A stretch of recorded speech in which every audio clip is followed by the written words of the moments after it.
Bem-vindos ao Maria Bonita na TV, aqui com a Darlene Braga e com a nossa querida doutora Cristiane Responde. O programa é dela, para quem não sabe, ela pegou uma nova empreitada, ela que tem o seu programa aqui agora, ela para trazer não só muita informação, conhecimento e tirar as nossas dúvidas, né? Ela tem dado verdadeiramente uma aula de direito previdenciário para nós. Antes que ela comece a falar sobre as novas regras da aposentadoria, eu preciso aqui deixar meus agradecimentos ao Maria Bonita, maior rede de salões de beleza, Serra Sul Shopping, Caoa Cherry, a Carol Baganha, doutora Thaís Muniz, psicóloga, doutora Cristiane, né? A Cristiane Oliveira, que é a dona do programa hoje, Fábio Tranches, Jéssica Oliveira e o doutor Bruno Gustavo. Olha quanta gente boa, pois é, e tá chegando mais. Se você é visionário, empreendedor e quer colocar a sua empresa ou o que você faz de melhor em destaque, anuncie aqui comigo, Maria Bonita na TV Poços. Doutora Cristiane, na semana passada a gente estava falando sobre a aposentadoria de deficiência, por idade e tal. Agora eu sei que a lei muda assim com o piscar dos olhos, né? Hoje eu queria que você trouxesse aqui para nós as novas regras que a gente precisa saber para aposentar. Sim, com certeza. Tudo bem, meu nome é Cristiane Oliveira, como apresentada, é um prazer, Darlene, vir aqui falar de direito. E vamos lá, falar de novas regras da aposentadoria. Novas é uma certa força de expressão, porque essas regras elas foram aprovadas. Há muito tempo. Elas foram aprovadas, o que a gente vai falar agora, em novembro de 2019, que foi a reforma da Previdência. Essas novas, são várias novas regras, né? E aí a gente precisa entender quais eram as regras anteriores, qual é a regra geral nova e existe também as regras de transição, que eu queria dar um enfoque aqui, que são boas oportunidades para a pessoa que estava perto de se aposentar, né? Então, assim, o que é regra de transição? Regra de transição são regras que toda vez que vai passar uma reforma, é feito regras que dão uma certa dá uma abrandada nas regras muito duras que vão ser alteradas. Por exemplo, a idade da mulher para aposentadoria era de 60 anos e mudou para 62 anos. Foram aprovadas algumas regras de transição em que, por exemplo, em 2020 a mulher tinha que ter 60 anos e 6 meses de idade, ela não precisava esperar os 62 anos. Então são regras que trazem uma certa ajuda mesmo da lei para que a pessoa que já estava muito perto ali de se aposentar, uma pessoa que já estava no sistema previdenciário há muito tempo, que ela não tenha que esperar anos e pagar muito mais tempo de contribuição para alcançar a aposentadoria, certo? Certo. Agora uma pergunta aqui que o pessoal mandou é: quantas regras de transição existem nesse nosso momento atual? Olha, são muitas regras e vai depender por exemplo, professor tem algumas regras, a pessoa que trabalha é exposta a agente nocivo, que faz mal à saúde, que é a aposentadoria especial, tem outras regras, mas de regra geral, de tempo de contribuição mesmo, que, por exemplo, a pessoa só tem tempo normal, são mais ou menos 5 regras de transição. E fora que a gente precisa entender também a regra antiga, porque mesmo depois da reforma, a pessoa pode já ter os requisitos implementados antes de novembro de 2019 e pedir a aplicação dessa regra como direito adquirido. Então ela precisa entender isso, se tem um direito adquirido lá, se entrou na regra de transição ou se vai esperar a regra geral, que é a idade, né? Entendi. E uma outra dúvida também é: quando a regra de transição é benéfica para o segurado, o maior interessado? Então, a regra de transição, a gente vai ter que realizar um cálculo, e aí, assim, por isso, depois da reforma da Previdência, o planejamento previdenciário, que é um dos assuntos que a gente gostaria de falar aqui, que tem muitas dúvidas também, se tornou tão necessário, porque a pessoa não sabe em qual regra ela vai aposentar. Por exemplo, antes da reforma, a pessoa sabia que aposentaria com idade, 60 anos mulher, 65 homem, mulher aposentava com 30 anos de contribuição sem idade mínima e homem aposentava com 35 anos sem idade mínima. Depois da reforma, tem tanta regra de transição que a pessoa não sabe qual é a data que ela vai aposentar, nem o valor. Então, assim, existem algumas regras que a gente vai comentar aqui, mas ela, sem cálculo, ela não consegue saber qual que é o melhor valor. Que sabe? seria a próxima pergunta minha aqui, que é qual é a melhor regra hoje para quem vai se aposentar? Vai buscar lá seu escritório buscando a sua aposentadoria. A melhor regra hoje eu não consigo falar sem analisar, sem calcular. Para a pessoa entender, né? Lá atrás a regra, como a gente mencionou aqui, era de 30 anos para mulher, 35 para homem, sem idade mínima por tempo de contribuição, por idade seria de 60 anos, mulher e 65 homem. Depois da reforma, não existe na regra geral, né? Não existe mais aposentadoria por tempo de contribuição e só existe aposentadoria por idade. E para mulher, 62 anos, ou seja, aumentou 2 anos, e para homem continuou com 65 anos. Mas aí a pessoa fala para mim assim, nossa, então qualquer pessoa só vai aposentar com 62 anos ou com 65 anos se for homem? Não, porque existe as regras de transição. Por exemplo, regra de transição mais comum de se implementar os requisitos após a aprovação da reforma para quem já estava muito perto de se aposentar, a regra do pedágio de 50%. Como que funciona essa regra? A pessoa precisa ter, mulher, no mínimo 28 anos de contribuição, ou seja, 2 anos a menos do que os 30 que precisava ter lá atrás. Homem precisa ter 33 anos, ou seja, 2 anos a menos do que faltava lá dos 35 anos.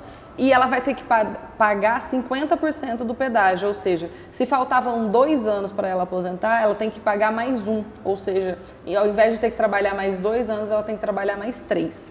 Então, só que nesse caso, o cálculo é aplicado o fator previdenciário. Então, pode ser que esse valor, por exemplo, ele seja até melhor depois da reforma do que o cálculo feito com os valores anteriores à reforma, que geralmente os valores são melhores. Mas aí precisa de cálculo, entendeu? E eu expliquei aqui uma regra, que é a regra do pedágio de 50%. Tem a regra do pedágio de 100%, que não tem aplicação de fator, nem de nenhuma alíquota, e aí o cálculo é bem vantajoso, só que aí a pessoa precisa pagar um pedágio de 100% e não de 50%. Sim. Ou seja, se faltavam 2 anos, ela tem que trabalhar mais 4 para complementar o pré-requisito lá do tempo e mais o pedágio, e aí sim conseguir aposentar nessa regra. E com que intuito foi criada essas regras? O intuito foi de que a pessoa... o intuito de toda a reforma da Previdência, né? É fazer com que a pessoa se aposente mais tarde. Que, né, a alegação é de que a expectativa de vida do brasileiro aumenta, que as pessoas têm trabalhado por menos tempo. Então, para que o sistema previdenciário não seja sobrecarregado, as pessoas trabalham mais e aposentam mais tarde. Então, doutora Cristiane, as regras de transição alteram o valor do cálculo da aposentadoria? Então, não é que as regras de transição alteram o valor da aposentadoria. Cada regra de transição, ou seja, cada regra para o alcance da aposentadoria, para conseguir aposentar, ela tem uma forma de cálculo diferente depois da reforma. Então, assim, depois da reforma, por exemplo, essa regra que eu expliquei aqui, falando do pedágio de 50%, é aplicado o fator previdenciário. Então, vai ser feito o cálculo com 100% de todas as contribuições desde julho de 1994, que a lei fala, a gente já falou da revisão da vida toda aqui, mas não vamos entrar nessa questão, desde julho de 1994 para frente, pega 100%, depois da reforma, já é uma diferença, porque antes da reforma eram 80% das maiores contribuições, então já melhorava o cálculo porque já descartava as menores, né? E aí, ou seja, 100% disso e mais a aplicação do fator, nessa regra de 50%. Se for a regra de 100% do pedágio, não vai ter aplicação do fator previdenciário. Se for, por exemplo, uma regra de transição de pontos ou idade progressiva, vai ser feito esse cálculo de 100% de todas as contribuições, aplicar a alíquota de 50% mais 2% por ano trabalhado, ou seja, a cada 12 meses de contribuição. Então, por isso que eu fiz esse adendo aqui, de que é necessário muito um cálculo antes de fazer a aposentadoria. E aí a gente entra no mérito aí do planejamento previdenciário, porque a pessoa não consegue fazer essa decisão, mesmo assistindo isso aqui, com todas essas informações, e mesmo quando o cliente chega no escritório e me fala, olha, eu tenho 33 anos, será que eu vou aposentar pela regra de transição de 50%? Não sei. Não sei, porque vai ter que fazer cálculo e ver. Porque, assim, ó, ontem mesmo eu fiz um planejamento com uma pessoa e ele tinha direito a aposentar agora com 3.500 e aposentar em 2030 com 4.900. E eu fiz o cálculo para ele, até o final da vida a gente faz uma projeção, até 85 anos, por exemplo, com um reajuste de 4% por ano, e a gente viu que se ele viver realmente até os 85 anos, ele vai receber a mais do INSS 700 mil reais.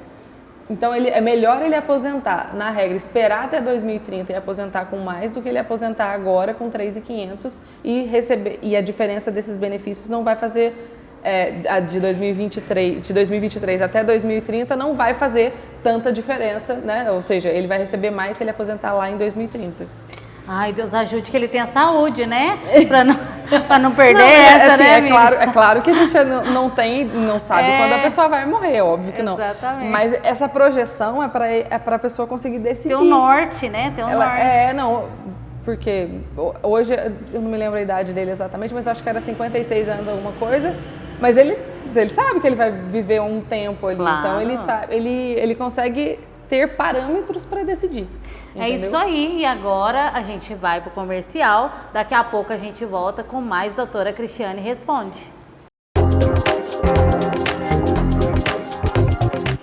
Há mais de 4 anos no mercado, nós conseguimos lançar a nossa marca de cosméticos. Pois é, pessoal, isso aí não é para qualquer um não, viu? Nós conseguimos juntar, através de técnica com muito conhecimento, uma marca que tem qualidade de grandes marcas e com preço de supermercado. Pois é, eu quero que vocês conheçam toda a nossa linha de produtos, que hoje é o nosso carro-chefe do Maria Bonita. E se você quiser ser meu representante comercial, segue aí na bio e vem ser parceiro da Maria Bonita.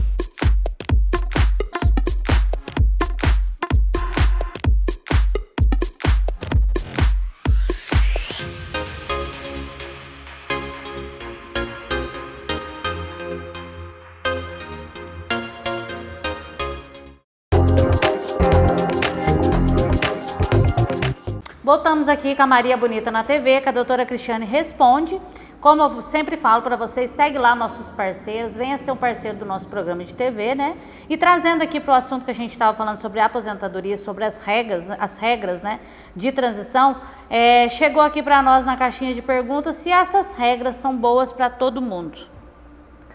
Não tem como a gente falar de uma forma geral, porque uma regra pode ser boa para uma pessoa e pode ser ruim para outra. Então, por isso, de novo, a necessidade do cálculo. Mas essas regras, elas são melhores por definição técnica, ou seja, por lei, elas têm que ser melhores que a regra geral, mas ela não é para... Como eu disse mesmo, tem algumas que vão ser boas para uma e não vão ser boas para outra, vai depender do cálculo. Vai depender de quanto tempo de contribuição a pessoa tem, qual o valor da contribuição que ela fez, e aí, por isso é necessário esse estudo, para analisar o que a pessoa precisa alcançar primeiro. E tem regra, e as regras são diferentes, por exemplo, para mim que sou mulher e para os homens? Sim, com certeza, os requisitos são diferentes para homem e para mulher. Por exemplo, regra de transição, eu mencionei a regra de transição de 50%. Homem precisa ter 33 anos na data da reforma, mulher 28 anos, ou seja, já é diferente o tempo de contribuição exigido para a aposentadoria. E só o pedágio é a mesma coisa, né? Os 50%. Na regra de transição por pontos, a mulher precisa ter os 30 anos, mas no ano de 2023 precisa ter 100 pontos. Esses pontos, eles são calculados com a soma do tempo de contribuição mais a idade da pessoa. Ou seja, o homem precisa ter os 100 pontos, né? E a mulher precisa ter, a mulher precisa de 30 anos e 90 pontos, o homem precisa ter 35 anos de contribuição e mais 100 pontos em 2023. Lembrando que esses pontos, desde a data da aprovação da reforma, ele aumenta de ano em ano até, começou lá em 2020 e vai terminar até quando chegar a 105 pontos para os homens e 100 pontos para as mulheres. Então é sempre uma regra que vai aumentar de ano a ano. Mas eu estou falando aqui em 2023, porque a gente está falando aqui agora, né? Então para mulher precisa de 90 pontos e para homem 100 pontos fora o tempo. Então, por exemplo, isso é uma regra só. Então, tem que levar em conta... tem muitas regras, Tem né? muitas regras. Depois da reforma ficou bem difícil da pessoa entender isso assim de cara. Por isso que é importante a gente conversar sobre isso. E assim, às vezes a pessoa não vai nem decorar o que a gente está falando aqui para analisar se ela tem os pontos, se não tem. Mas é importante para ela ter consciência disso. E até para ela entender também por que é necessário fazer um cálculo? Porque tem muito cliente, isso eu vejo no escritório, o pessoal fala assim, ah, não, você está inventando isso para você ter que fazer cálculo para a gente cobrar, ou enfim, né? Mas não é porque realmente os requisitos ficaram tão diferentes, e ficaram tão difíceis, e ficaram tão, assim, distantes da pessoa que não é obrigada a entender isso, que é necessário sim contratar um serviço especializado para isso, para ter acesso à melhor aposentadoria e saber qual que é a data, a melhor data para pedir aposentadoria para o INSS. Por quê? Você não pode deixar passar muito tempo, porque você está deixando de pagar, de receber benefício, ou seja, você está perdendo, se você deixar passar a data, né, claro, você está perdendo dinheiro para o INSS e muitas vezes você está pagando a contribuição, ou seja, está perdendo de dois lados. Então, assim, você não pode deixar passar muito a data e não adianta também pedir antes, porque se você não tiver os requisitos também não vai conseguir nada, vai ficar só perdendo tempo apresentando documento desnecessariamente. E cite as outras regras, doutora Cris. Cite outras aí também, para a gente tomando conhecimento. Nós estamos tendo uma aula aqui com você. Então, tem a regra de transição do pedágio de 50%, foi a que eu mencionei primeiro.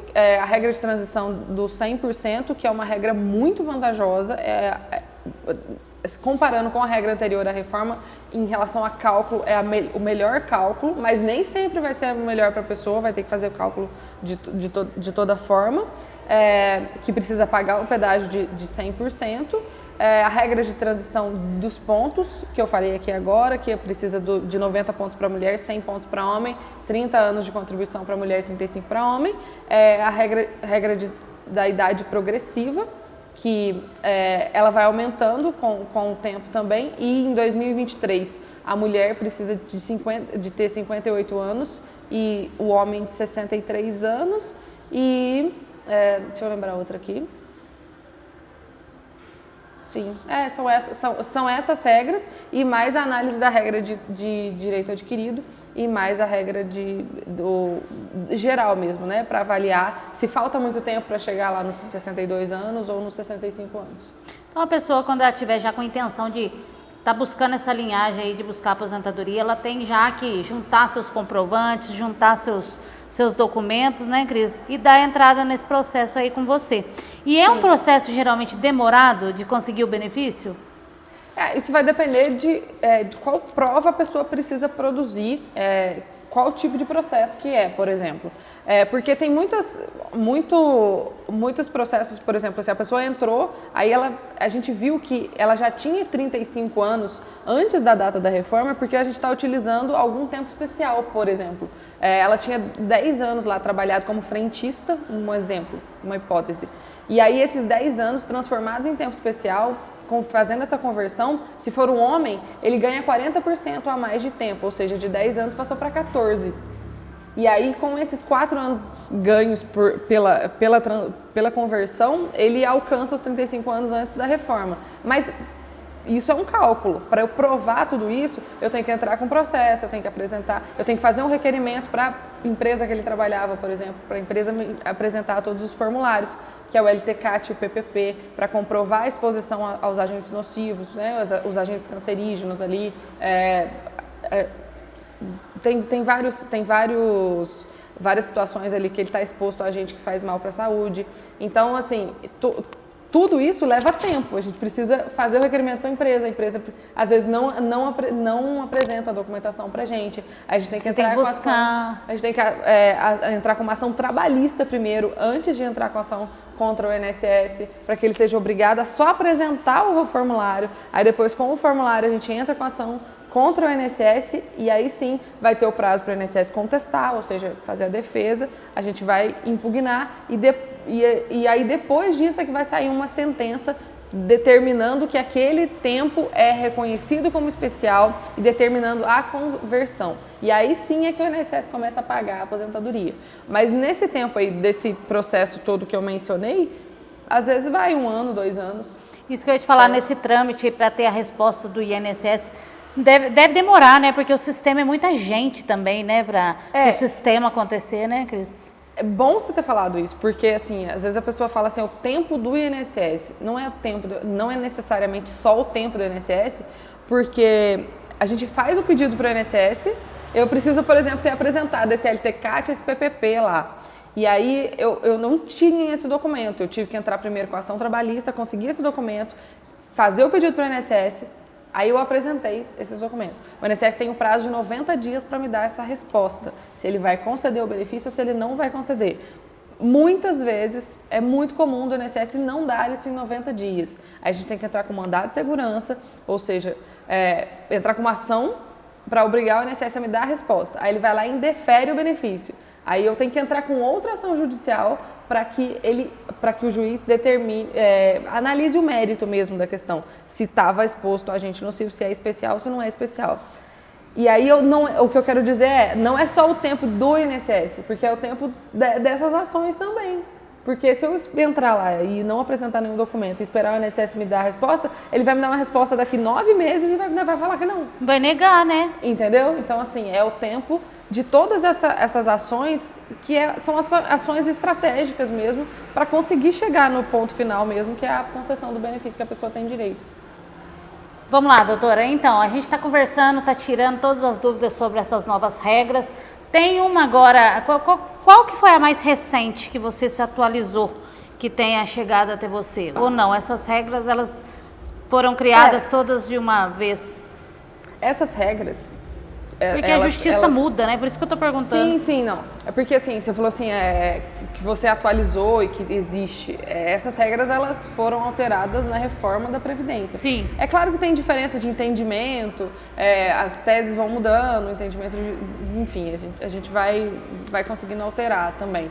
Mas essa mudança, essas regras de transição, elas foram criadas quando foi aprovado a reforma da Previdência lá em novembro de 2019. Antes só tinha a regra geral, que eu falei lá, aposentadoria por idade e aposentadoria por tempo de contribuição. Veio a reforma e falou, não existe mais aposentadoria por tempo de contribuição na regra geral, mas para as pessoas que estavam perto de aposentar, eu vou aprovar algumas regras de transição para elas conseguirem ter um respiro. Eu vou aposentar, não vou aposentar com 35 anos, nem com 30 anos se for mulher, mas eu vou trabalhar só mais um pouco. É isso que a lei quer dizer, entendeu? Eu vou pagar um pedágio, eu vou implementar alguns pontos, eu vou determinar que eu tenho uma idade progressiva, uma idade que não é lá os 62 anos, mas uma idade menor. Então ele dá esse respiro, essa ajuda para que a pessoa consiga aposentar mais cedo. Mas respondendo a sua pergunta, essas regras foram feitas lá na reforma da Previdência. Chegou uma pergunta aqui para nós que foge um pouquinho do nosso contexto, mas foge nada, né? Porque está falando da revisão da vida, de aposentadoria. O nosso ouvinte aqui, ele quer saber sobre a dúvida que ele tem do pai dele ter perdido os documentos e não ter a possibilidade de fazer a revisão da vida toda porque ele não tem 0 documentos.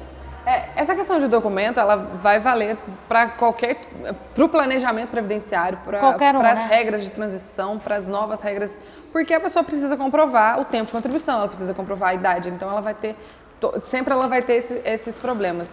E em relação à revisão da vida toda, é muito comum a pessoa, por exemplo, assim, eu perdi todos os meus documentos, eu não tenho mais carteira, eu não tenho mais extrato, os meus olerites, eu não tenho mais nada, então eu nem vou procurar direito à revisão porque eu não tenho como provar. Não necessariamente, a pessoa precisa procurar de qualquer forma, não deixar passar o prazo lá de 10 anos, porque a gente consegue ter acesso a essas contribuições por meio do CNIS, que é o Cadastro Nacional de Informações do Segurado, lá dentro do INSS, que pode constar essas contribuições, mesmo a pessoa não apresentando a carteira.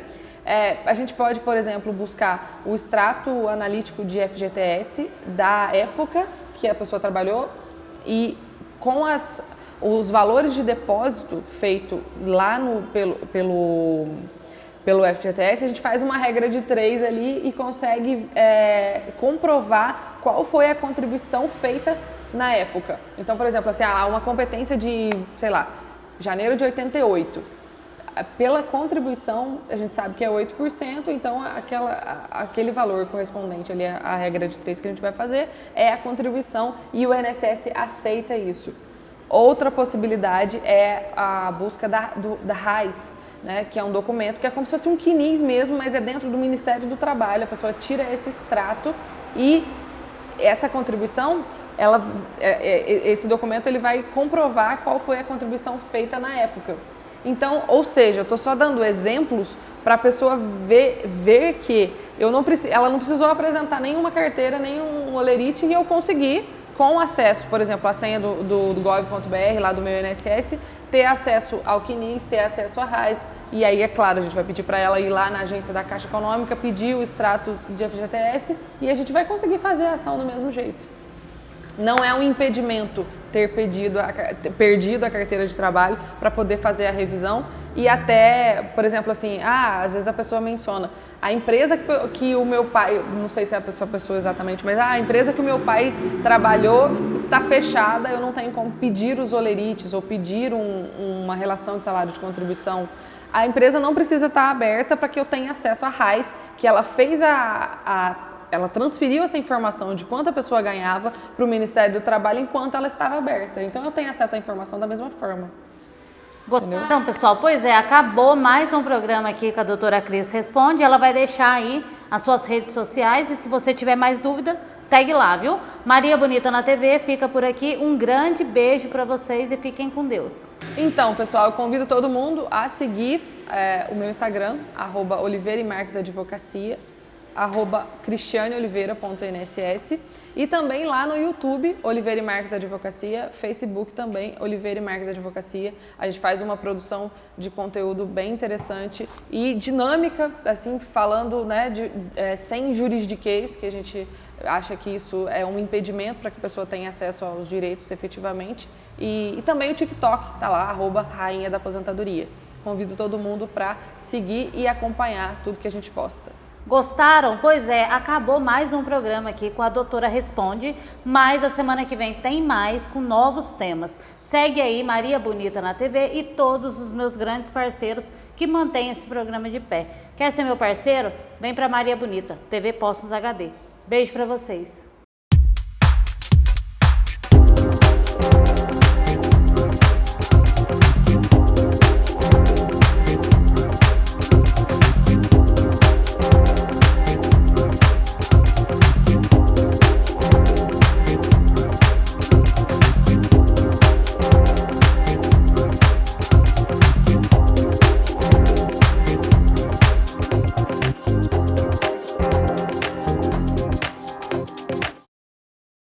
Há mais de 4 anos no mercado, nós conseguimos lançar a nossa marca de cosméticos. Pois é, pessoal, isso aí não é para qualquer um não, viu? Nós conseguimos juntar, através de técnica com muito conhecimento, uma marca que tem qualidade de grandes marcas e com preço de supermercado. Pois é, eu quero que vocês conheçam toda a nossa linha de produtos, que hoje é o nosso carro-chefe do Maria Bonita. E se você quiser ser meu representante comercial, segue aí na bio e vem ser parceiro da Maria Bonita.